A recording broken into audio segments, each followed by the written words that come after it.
right, thank you for staying with Daybreak. The State of the Nation conversation begins right now. We'd like to hear your views on every single topic that we'll talk about at Trevor Mbiji at Citizen TV Kenya. Use the hashtag Daybreak. We'll sample some of them. Senator Veronica Maina is with us. Senator Edwin Sifuna is also with us. And Senator Boni Halwale also with us in studio. Thank you so much for making time. Let's start off with the Daily Nation front page. You slept on the job, MPs tell Trio. And Halwale, I'll start with you on this. You've seen what's been going on in Shakahola. Where does the buck stop in your view? Who slept on the job? Did anyone fail on the job? This is a very complex thing. You cannot say only 3 people are responsible for this. And therefore, it calls upon us as members of parliament to make sure that we speak to the way going forward. Because what's going on now is that people are saying that character in Shakahola is a bad man, is a terrible person, the chiefs are bad and whatnot. But that will not solve anything. We need now to chart the way forward on where do we go from here. Could it be that the bloc who is responsible for all this was mentally unwell? Could it be that some of his victims were mentally unwell? Could it be that the police was bribed? Could it be that the political leadership of the area looked the other way? It therefore is bigger than what you're seeing as headline about the trio. Yeah.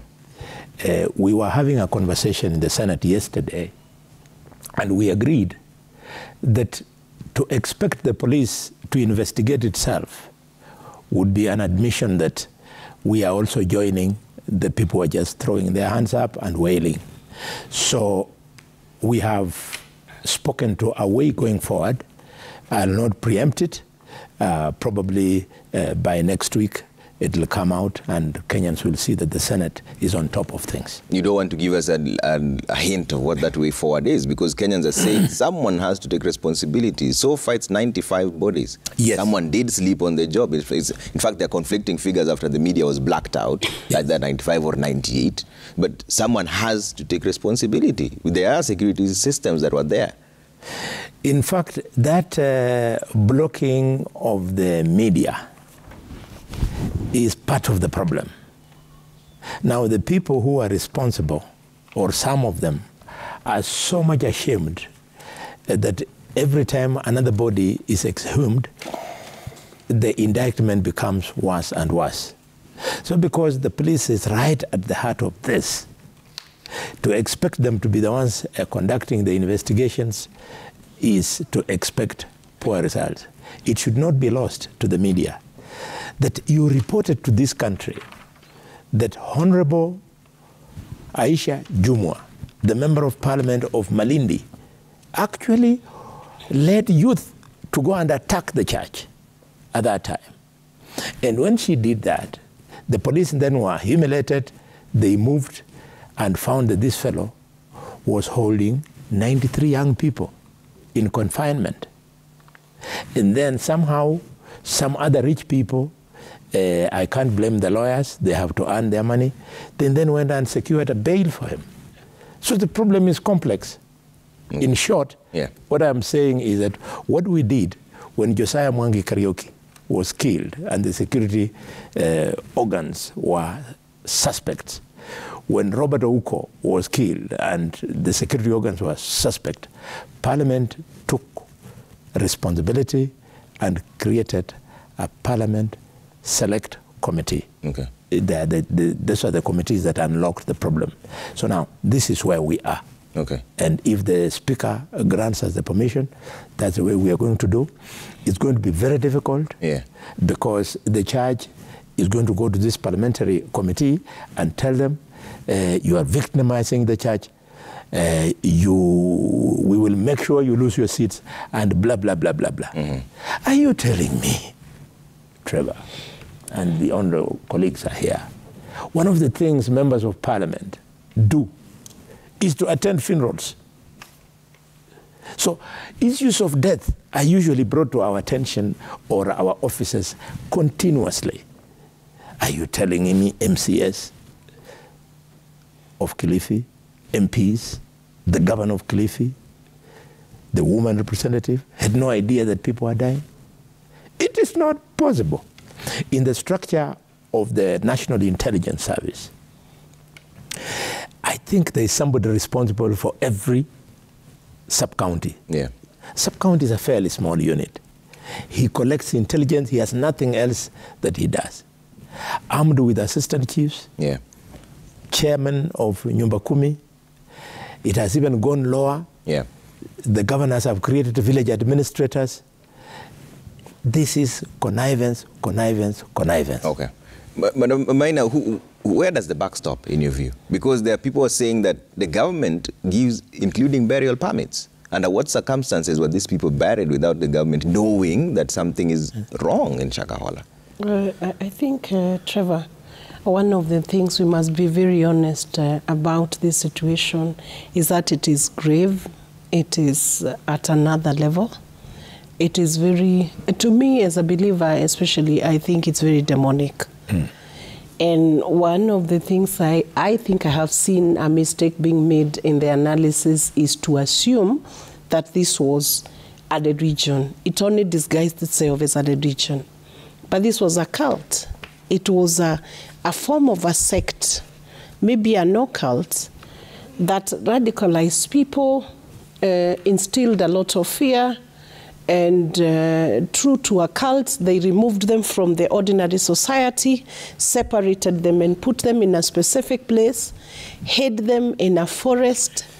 Many offenses have been committed, Trevor, to be honest. And that buck must stop somewhere, and it cannot stop on one desk. Because while as the system you give us, the constitution you give us rights as individuals, the government can only supervise those rights to a certain extent. And I'll give a simple example in a marriage relationship. When a marriage is officiated, yes, it's legal, it's licensed, and it's done the proper way as per the laws of the land. But the government doesn't come to your house every day to say how you are treating your wife, how you are looking at her, whether you are buying food. It's until the day she comes out and says, in fact, we don't have provision in this house. This spouse has abdicated their responsibility. That's when you start to see those violations now being addressed in a different system. In the same manner, when a right to freedom of worship is granted under the Constitution article, I believe Article 32, then it behoves on the institution that is exercising those rights together with the individuals to be responsible in how those rights are exercised. And no right is absolute, not absolute in the sense that the minute a right begins to traverse and become a violation into the rights of other people, yeah, or crisscross into other rights, then that right becomes, it cannot be absolute. It will be curtailed by the very same constitution. Yeah. So I want to say, in very many fronts, there are some institutions that have failed. These are not two people who died. Obinja today, if a person fainted in the mainstream church, in an ordinary church, fainted or died in a sanctuary on a Sunday, that story will be known by BBC, by CNN. It will be across the whole globe because it will be treated as a very big story. Never mind that could even be natural causes that have caught up with that follower even as they were worshipping. It would be known and it will be investigated. It will be checked to see how that person died in the public space. Yeah. Now, we have a situation here, Obinja, where members of families have disappeared.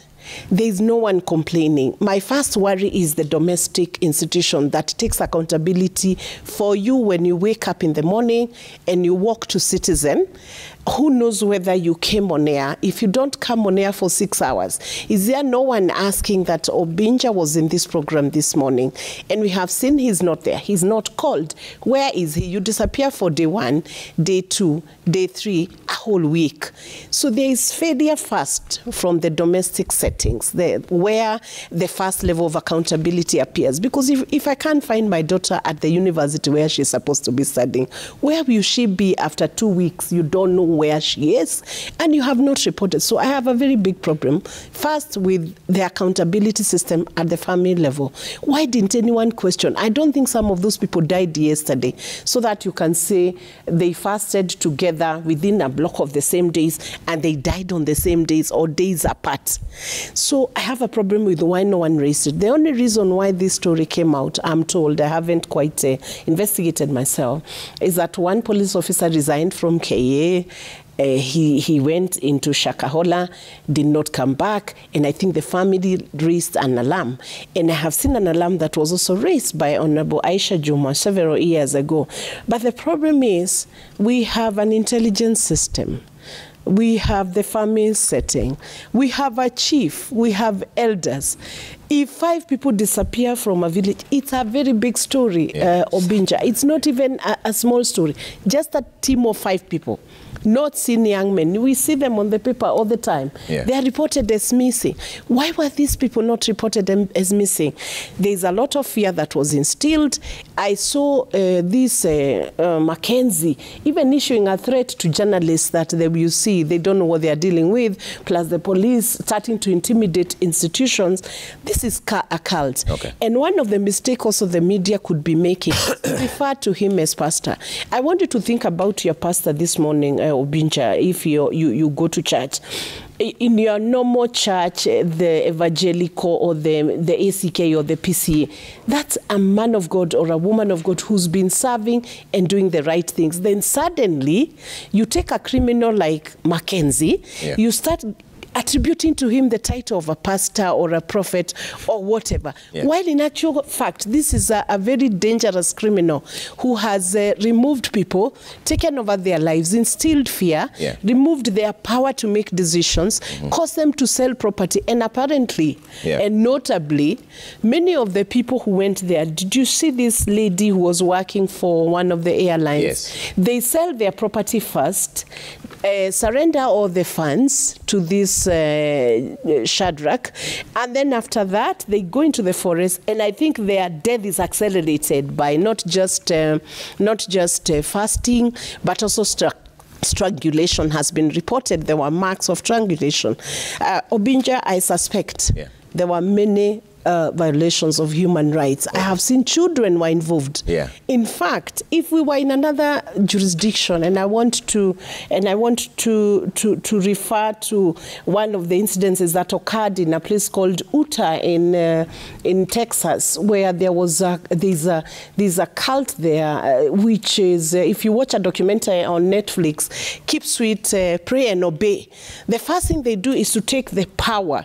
They control the doctrine. They want people to believe in a certain doctrine or a certain person, and that person becomes a doorway to go to heaven, which is dangerous. I have also seen another one in the Western Province who is called, is supposed to be a Jesus somewhere, of Tongaren. I think there are places where we need to check and see how is the doctrine moving. All right. Sifuna, who should take the blame here? Yeah, I think I join my colleagues in, first of all, commiserating and expressing my condolences to all the families that have lost their loved ones in this particular incident. But, you know, the question of who, I mean, it is not possible that the security forces were not aware of this going on, because as the chronology of events go, this pastor had been arrested maybe 4 times before this recent arrest, and in all of those incidents there were serious red flags. I think it is for the security forces in this particular area, and actually countrywide, to explain to the country how this could have happened under their watch.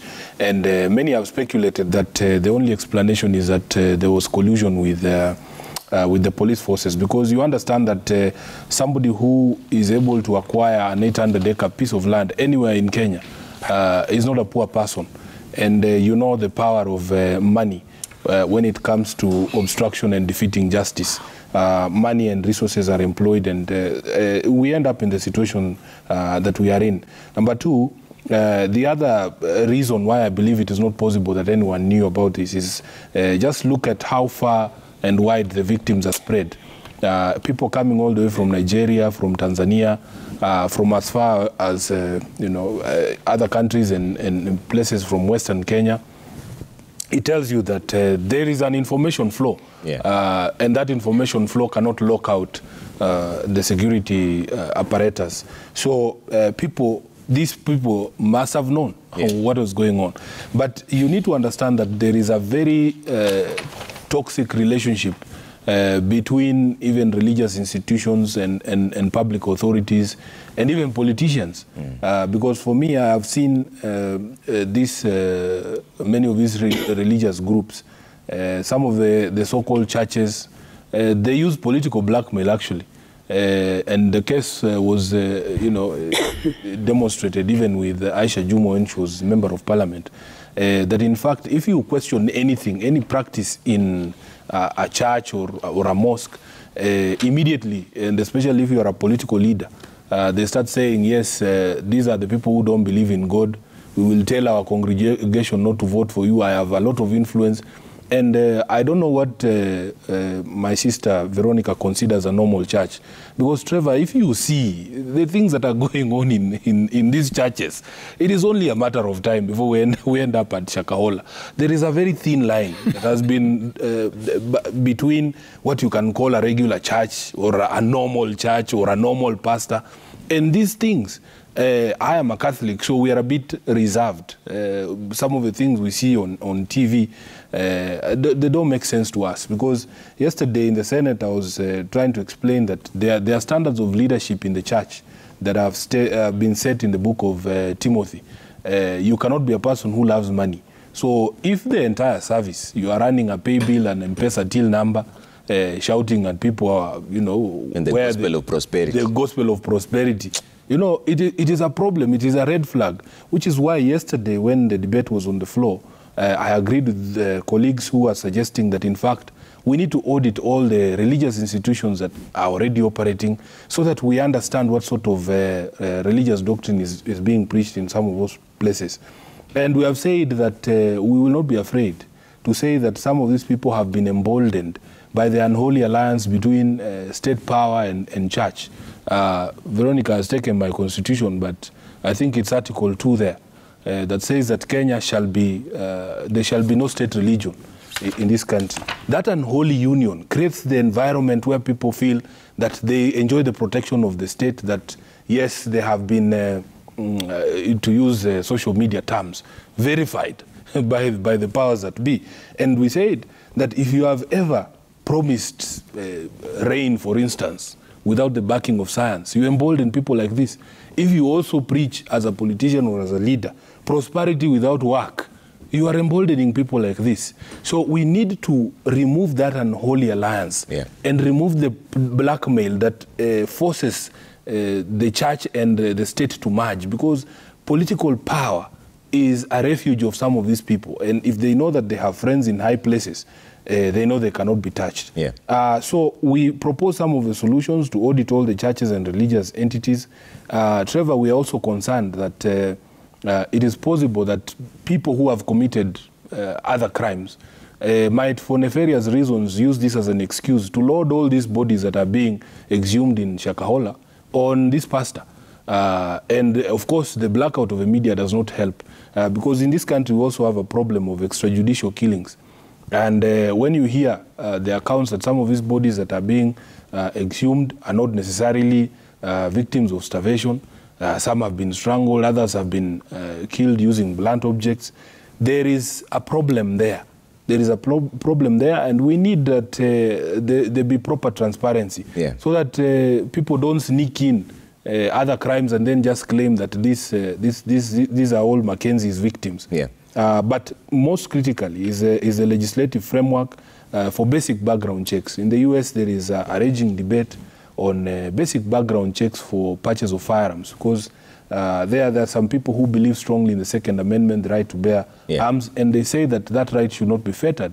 But if you see this sort of mass shootings that continue to happen in the US, there is a conversation now of yes, you have this right, but look at the damage that it is doing. So even for us, there is a right and freedom of worship.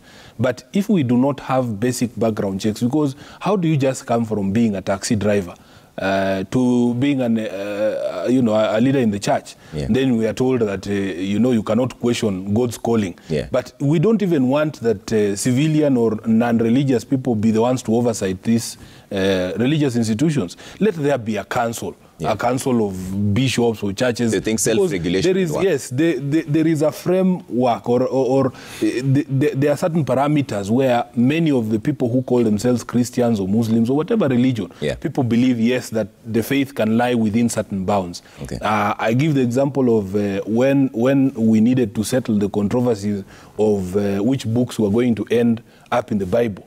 Because, Trevor, if you are given the full text of all the Gospels, some of those things, some of the doctrines there were outliers. But it took the Council of Nicaea, a council made up of bishops and religious leaders, to say, yes, these are things that can be within the bounds of the religion we call Christianity.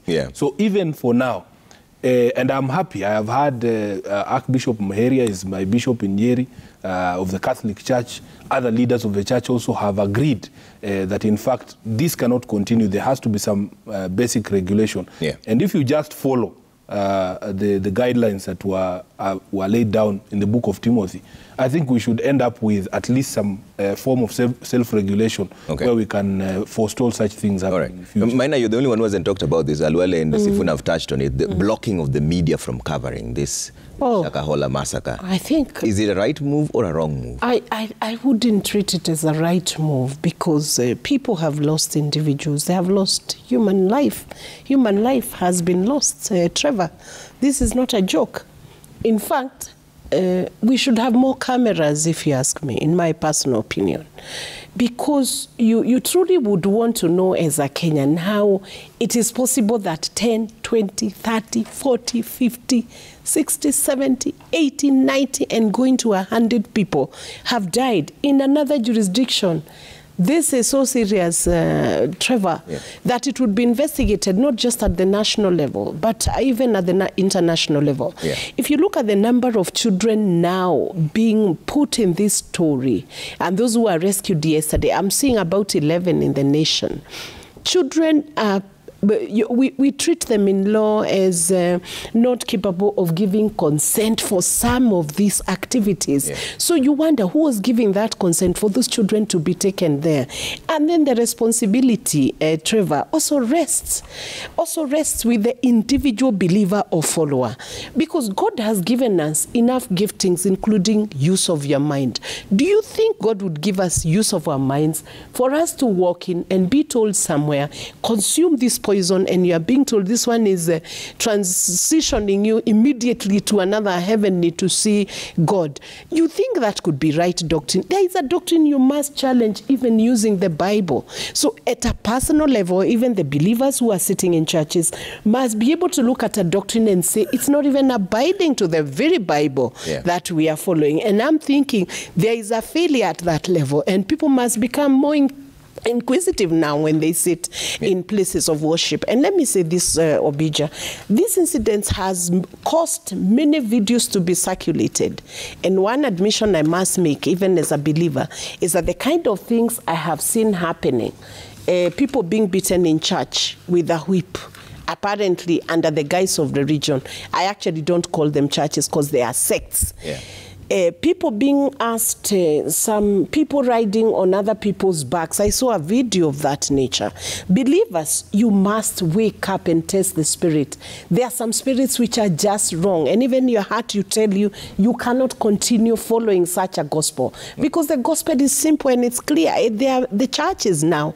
Why are the churches being made to defend the story of Mackenzie? And that is the danger I see, even in the argument that my colleague here, Senator Sifuna, is raising, that suddenly for criminal activities of one Mackenzie or any other Mackenzie who could be out there who's not been caught, For that, Mackenzie, the church is now being put to defense. But is your church doing the same, Senator Sifuna?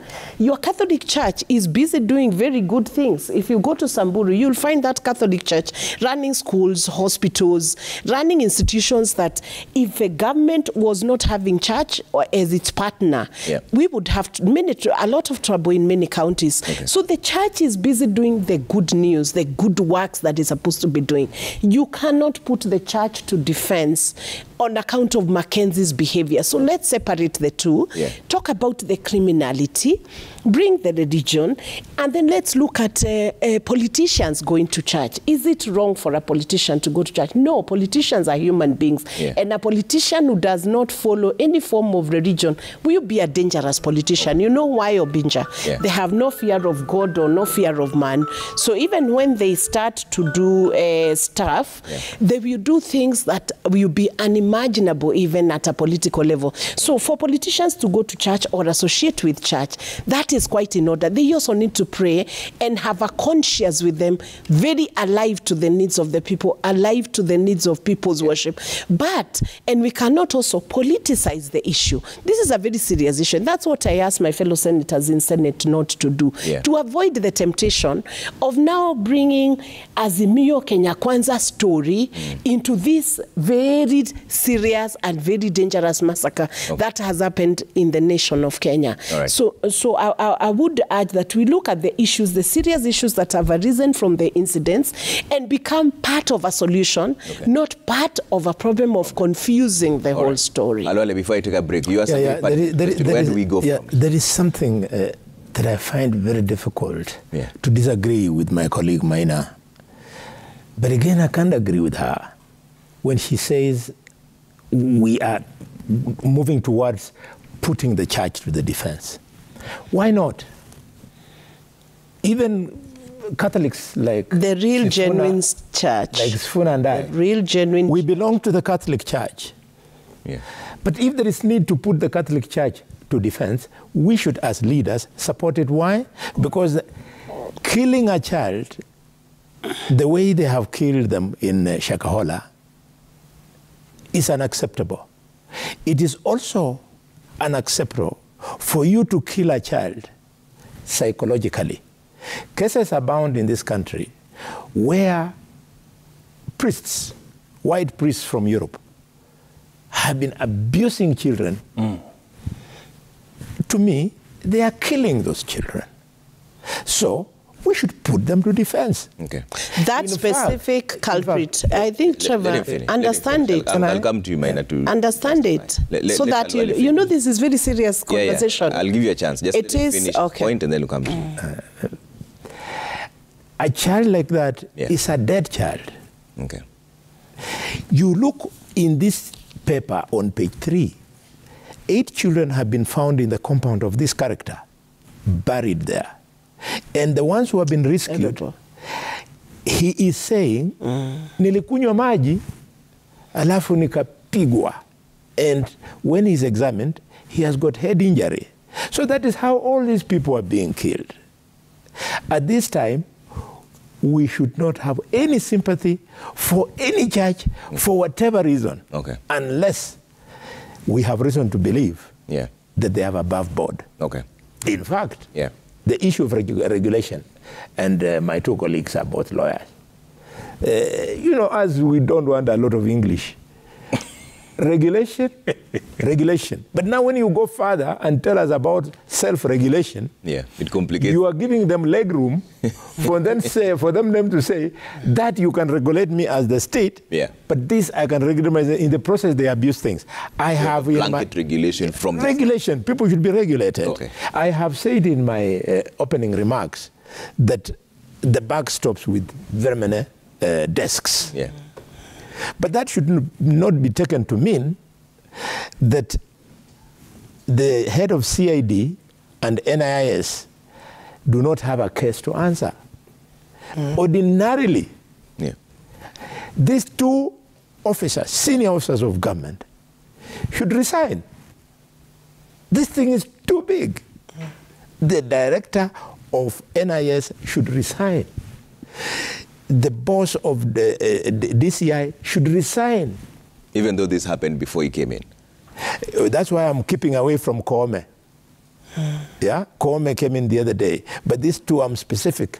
It happened when they were there. I mean, and if it is true that he can't resign because he didn't know, all the more reason why he should resign. Now, Trevor, can I just... You clarify, so let's see. I want to clarify, it's very serious. Can I just say this? Yeah. We are in the situation we are in Shakahola because of blindly following things, failure to question things that you see are a problem. This massacre has happened in the name of the church, in the name of Christianity. Yes. For heaven's sake. In fact, saying we cannot put the church on the defense, nobody is putting the church on the defense. In fact, leaders in the church themselves are calling for introspection because this was done in the name of the church. Okay. We have, as Halwale has alluded to, we in the mainstream churches like the Catholic are not insulated from these things. No. The Pope was just the other day apologizing for the atrocities committed in Canada by the Catholic Church. We have had incidents of child molestation within the Catholic Church. It is not, and you know, what I want my sister Veronica to address. Who is this person who knows? Is it Veronica who knows that this is a normal church? This one will never do anything evil, nothing wrong will ever happen in this church. We don't have that ability. All we are saying is, now that this has happened and it has happened within the context of religion, let us have a conversation about making sure that other people are not taken advantage of in similar circumstances. I quoted my own bishop in the Catholic Church, Bishop Muheria. He is the one who's calling, and other leaders of the faith, because the truth of the matter is that we are the one bad apple, as they say, will spoil everything for everyone. When we say let us have introspection, let us have a conversation, it is not an attack on the church. No. And it is because it is coming not just from us, and it is not because they are lesser believers or greater believers.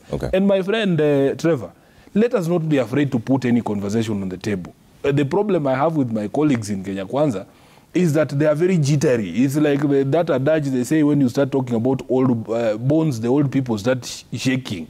I am telling you, it is very and in fact these conversations are had even in the greater context of national security. That when we say, hey, we have seen videos, we have seen pictures, is that person Mackenzie, is he at State House? We are not accusing anyone. Because State House is not a person. State House is an institution. It is a seat of power. So it is up to us. Imagine if such people are given close proximity to leadership in the country and things like this happen, because you think that they cannot mislead leaders. If they can, they have perfected the art of actually convincing a human being to starve themselves to death. They can actually capture even leaders in state. If they capture the Speaker of the House, the Speaker of the Senate, the President, and you start seeing certain policies being put out that just don't make any sense. So we are saying, please, let us not be jittery. Nobody is pointing any fingers at anyone. This can happen to anyone. We have seen people who are hitherto reasonable people going to work every day. They had money, they had resources. They are being convinced somehow to sell all their property and fall it. So it is not that Sifuna is immune to these charms. So what we're saying is, how can you protect the most vulnerable? How can you protect all of us so that we don't fall into this trap? And that is not a conversation that you can say is political. All right. So Trevor, to clarify what you... Yes, I want to get this very clear, and I will repeat it. If you go right now to the Catholic Church to look for what Mackenzie has done, you'll be looking for right answers in the wrong place. Are we together so far? That you cannot now go to find the problem of that Shakahola cult within the CITAM church, within the evangelical church, within the PCA church. You will only find it in Shakahola. After studying what this man was doing, who was he working with, why was he not uncovered much earlier? And I am admitting this is such an atrocity of a high level, Trevor, that we cannot now trivialize it by starting to say that because in your neighborhood there is murder, The best we can do is to now come and start a goose, a witch hunt around the neighborhood without concentrating on where the offense is committed, who is committing it.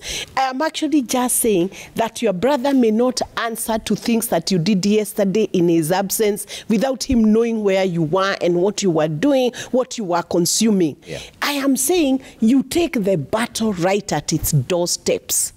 Stop putting attention elsewhere where maybe you'll be wasting your resources and energy. Yeah. They can only help you to see a perspective that what makes their institution so sober and so different that they don't generate 100 people killed and buried in shallow graves and children taken away from their families separated and disunited as they pursue something that is in the guise of religion. And I'm also saying this, let us also separate so that we don't confuse people. What is religion and what is a cult? Because the conversation where I'm seeing us not getting anywhere, if we don't identify what exactly the problem is, we are not able to map the problem itself. The problem, Minor, because nobody seems to be able to decide which one is religion, which one is a cult, which one is a proper church, because this was done. So let me ask you, Trevor. The belief that they are going to have. I want us to use, this is a very sophisticated person to have escaped the intelligence, to have escaped family, to have escaped neighbors, to have escaped the chief, to have convinced all those institutions to keep quiet as he operated 7 years in Shakahola Forest, holding a property over 800 acres. Yes. Obija, you're not dealing with an ordinary criminal, by the way. You are dealing with a very sophisticated scheme that you might even require other investigative abilities, like the ones that are being deployed in Texas, to understand the thinking of this man and his network. But the people went there Obinja. to chat. That is why I'm saying, if today you go to the PCA church to look for the answers of this massacre of Shakahola, you might not find it immediately. You will only approach the PCA, the Catholic, and the other institutions to help you now come up with something that improves the space of worship. So shouldn't there then and be to a avoid. template? So, but what I'm saying is this now. If you make now the Catholic Church to defend itself on the Shakahola massacre, I will still repeat even tomorrow, you are wrong. Because what you should be doing is let's unearth Shakahola. Let's understand Shakahola. Why it went so wrong. Because we are not saying the same about the ACK Church. We are not saying the same. But the problem now I'm seeing is this, Obinja. The first thing that our colleagues started to do is to start to say this man was seen in State House. How relevant is that to the 800 people or the 100 people because there were different leaders who were going there. No. Let me even tell you. They even used, let me tell you where the malice is. They even used a photoshopped picture to drive a narrative, Obinja. And this is the one I'm saying. On such a serious matter of serious magnitude, don't mix. For once, let's be serious about the incidents. And let's discuss the incidents as it is. Senator Sifuna, I know sometimes you have those outbursts in Senate, but I've seen Trevor really gets you on good tone when you are here in the morning show. So you must allow it. to suggest that, because what is aimed at, his statement is aimed at something. His statement is aimed at saying such leaders like, such people like Mackenzie have been encouraged by politicians and politicians within a certain specific divide. That cannot be so far from the truth, cannot be anything near the truth. It's very far from the truth, Trevor. And I have said once again, Trevor, let cameras be added. No, you'll get a chance to respond. With you, Senator Sifuna. You'll get a chance to respond. Senator Sifuna, I have not interfered with this time. Let me just finish. And I have said as I started, we want more cameras there. We want understanding of all the facts. We want to know why children were involved in this. We want to know why sensible people like ourselves would accept to sell our property, go into a forest, live in the forest until you are starved to death. We want to know what drove those people towards that thinking. All right. I wanted to wind up on this topic, but I have to take a quick break. I'll come back so that we continue with this for a bit, because we have a conversation that also happened in the Senate. You need to allocate time equally, because you need to understand that the position of of this panel is not even. It's 2 against 1, but still, this is not at this particular point. We're not talking about Kenya Kwanza and this is a national conversation. Then we'll get to the Senate. Okay, let's take a commercial break really fast. Then we come back and get a quick response, and also I'll take your views on this issue on the Shakahola massacre, and then we'll move on to the conversation around counties and the Senate. We have all senators here. There's been a conversation around them not letting counties get 407 billion while they are supposed to be the defenders of devolution. We'll find out from them why that happened and why the reasoning behind it, right? See you shortly.